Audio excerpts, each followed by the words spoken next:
I hate to bring up my Bears because they're so goddamn bad, but this recent report is making me very nervous, and I want you to tell me it's not true. That Ryan Poles is trying to softly push the Bears away from potentially hiring Ben Johnson because Ben Johnson would kick out Ryan Poles, and it looks like Ryan Poles might try to hire Brian Flores, who was a teammate of Ryan Poles at Boston College for a year, which would be the death of Caleb Williams if Brian Flores, what he did to Tua.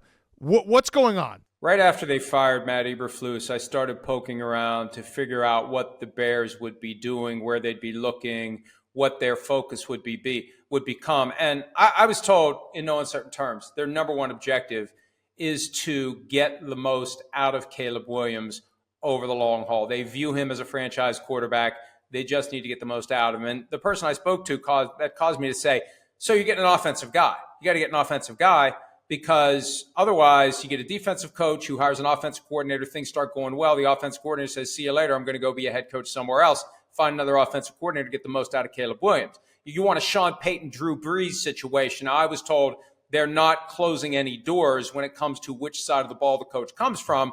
But yeah, offensive coach seems to be the message that the Bears are sending as it relates to this desire to get the most out of Williams. But these palace intrigue questions are real. We've seen them before. And Ryan Poles isn't going to want to hire the guy that's going to eventually push him out the door.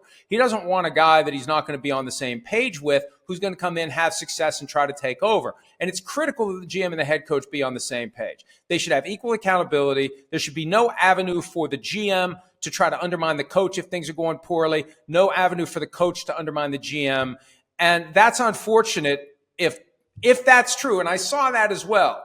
If Ryan Poles is going to be disinclined to go after Ben Johnson because he wants to protect his own turf, that's when you have to ask the tough question, do we just hit the reset button here?